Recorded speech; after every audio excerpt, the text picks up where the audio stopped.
날마다 살아나는 큐티 김양재 목사입니다. 오늘 큐티인 말씀은 빌레몬서 1장 15절에서 25절까지예요. 하나님 아버지 해를 당해도 말씀으로 해석하고 구원의 관점으로 지체들을 영접하는 우리가 되기를 원합니다. 말씀에 주시옵소서 듣겠습니다.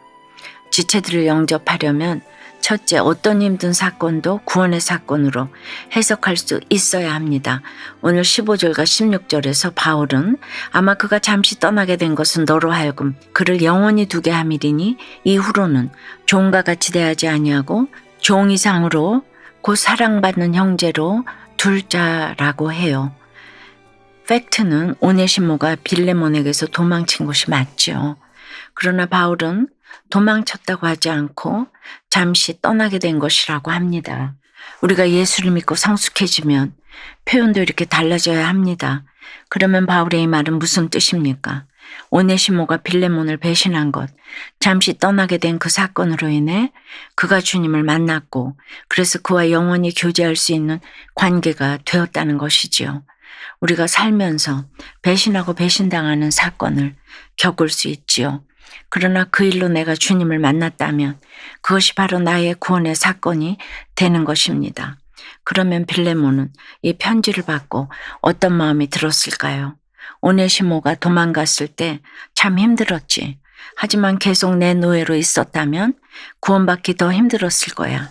도망가서 바울에게 복음을 듣고 주님을 만났으니 오히려 잘 됐어. 아마도 이런 생각을 하며 하나님의 섭리를 묵상하지 않았을까요? 무엇보다 전에는 종이었던 오네시모가 이제는 바울과 그의 동역자들에게 사랑받는 형제가 된 것이 빌레몬에게도 큰 기쁨이 되었을 것입니다. 이 기쁨은 구원이 최고의 상급이 되는 사람들만이 알 수 있는 기쁨이지요. 그래서 17절에서 바울이 그러므로 네가 나를 동역자로 알진대 그를 영접하기를 내게 하듯 하고 라고 권면한 것입니다. 그리고 바울은 과격하게 노예 제도를 폐지해야 한다고 주장하지 않았어요. 근데 역사적으로 기독교 복음이 전해지는 곳마다 노예 해방이 일어났습니다. 우리나라의 초대 교회 중 하나인 승동교에서도 양반과 종이 차별 없이 함께 예배드린 역사가 있어요. 이것이 바로 복음의 능력이지요. 그리고 개인 구원이 사회 구원으로 나아가는 것입니다. 우리나라 같은 경우는 그것은 너무도 획기적인 일이었습니다. 적용 질문이에요. 나에게 잠시 떠나게 된 것과 같이 아프고 힘든 사건은 무엇입니까? 그 사건을 구원의 관점으로 해석했습니까? 지체들을 영접하려면 둘째, 구체적인 적용을 할 수 있도록 도와야 합니다. 우리가 말씀으로 힘든 사건을 해석해도 남아있는 문제가 있을 수 있지요. 오네시모가 도망치는 바람에 빌레몬은 적지 않은 경제적 손실을 입었을 거예요. 그래서 18절과 19절에서 바울이 그가 만일 네게 불의를 하였거나 네게 빚진 것이 있으면 그것을 내 앞으로 계산하라. 나 바울이 친필로 쓰노니 내가 갚으려니와 라고 한 것입니다. 바울은 빌레몬에게 말로만 오네시모를 용서하려고 하지 않았어요. 오네시모의 빚까지 갚겠다고 했습니다. 바울이 돈이 많아서 그런 것이 아니에요. 더군다나 바울은 지금 감옥에 갇혀 있잖아요. 한 영혼의 구원에 관심이 있는 바울이기에 구원을 위해서라면 얼마든지 대가를 치를 수 있다는 것을 보여준 것입니다. 사실 빌레몬은 자신이 진 복음의 빚에 비하면 오네시모의 금전적인 빚은 너무도 작은 것임을 알았어요. 그래서 바울이 그에게 내 자신이 내게 빚진 것은 내가 말하지 아니하노라고 말한 것이지요. 20절에서 바울은 오 형제여 나로 주 안에서 너로 말미암아 기쁨을 얻게 하고 내 마음이 그리스도 안에서 평안하게 하라고 해요. 그가 이렇게까지 말할 수 있었던 것은 자신이 전한 복음과 그 복음을 받아들인 빌레몬에 대한 확신이 있었기 때문입니다. 진짜 이런 편지를 받고서 부탁을 안 들어줄 사람이 어디 있을까요? 이어서 21절에서도 나는 내가 순종할 것을 확신함으로 내게 썼노니 네가 내가 말한 것보다 더 행할 줄 아노라 하고 아예 도장을 쾅 찍습니다. 이처럼 바울은 빌레몬에게 말씀으로 사건을 해석해 주었을 뿐만 아니라 오네시모를 용서하는 구체적인 적용을 할 수 있도록 그를 도왔습니다. 적용해 보세요.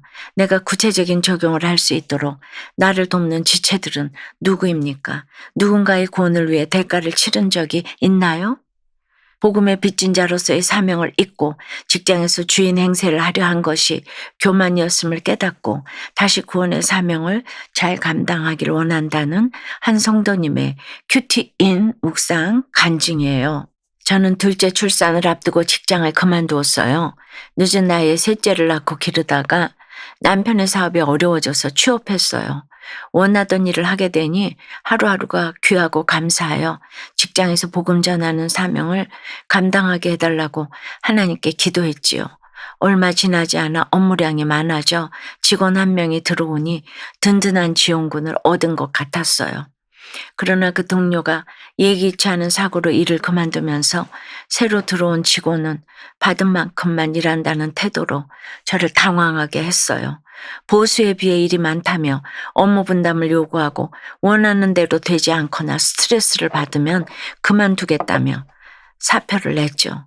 그 직원이 세 번째 사표를 낼 때 저는 내심 사표가 수리되기를 바랐지만 사표는 반려되고 오히려 그의 바람대로 업무 분담이 이루어졌어요. 제 업무가 과중해지니 억울하고 분했습니다. 이 문제를 교회 공동체에 나누자 지체들은 16절에서 바울이 오네시모를 위해 빌레몬에게 당부한 것처럼 상사가 연약한 그 직원을 집사님에게 부탁한 것이니 잘 품어주면 좋겠어요라고 권면했어요. 이에 저는 처음 출근하면서 품었던 복음의 빚진 자로서의 사명을 잊고 어느새 주인 행세하려는 저의 교만을 깨닫고 회개했습니다.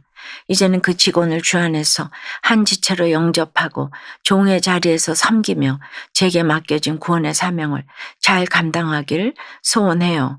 저의 적용은 동료 직원이 힘들다고 할 때 그 이야기를 잘 듣고 지혜롭게 돕겠습니다.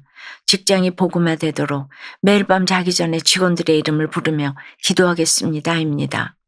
오늘 22절에서 바울은 너희 기도로 내가 너희에게 나아갈 수 있기를 바라노라고 하며 개인적인 기도 부탁을 합니다. 그리고 23절 이후부터 동역자들에게 문안 인사를 전해요. 바울이 감옥에 있을 때 그와 함께 고난에 동참한 진실한 동역자들이 있었습니다. 그들은 바울 곁에서 수종을 들기도 하고 교회들을 다니며 바울의 편지를 전해주거나 교회 소식을 바울에게 전하기도 했지요. 바울에게 이런 동역자들이 있었기에 숱한 핍박과 고난 가운데서도 하나님 나라가 이루어졌던 것입니다. 그런데 24절에 보니 데마가 있네요. 디모데후서 4장에 보면 이 데마는 이 세상을 사랑하여 바울과 신앙을 버리고 데살로니가로 가버렸다고 하죠. 구원이 최고의 상급이 되지 않으면 이 세상 것들을 바라다가 마지막에 이렇게 떠날 수 있습니다. 사랑하는 여러분, 말씀으로 사건이 해석되면 구원이 최고의 상급임을 고백하게 됩니다. 말씀을 듣고 적용하는 것 자체가 우리에게 상급입니다. 마지막까지 이 상급을 구하며 하나님 나라 동역자로 남으시길 간절히 기도합니다. 기도드립니다. 주님 인생에서 참 많은 배신을 당하기도 하고 또 배신을 하기도 하는 저희들입니다. 이런 사건들이 해석되지 않아 어찌하여만 부르짖으며 지옥을 살았을 인생인데 저에게 말씀과 공동체를 주셔서 어떤 힘든 사건도 구원의 사건으로 해석할 수 있도록 인도해 주시니 감사합니다. 저희도 오네시모처럼 용서받은 자임을 기억하며 옳고 그름이 아니라 은혜를 흘려보내는 자가 되기를 원합니다. 내가 받은 복음이 대단하기에 그 어떤 누구도 품고 손해를 감수하며 기꺼이 복음의 사랑을 전하는 저희 모두가 되도록 역사에 주시옵소서.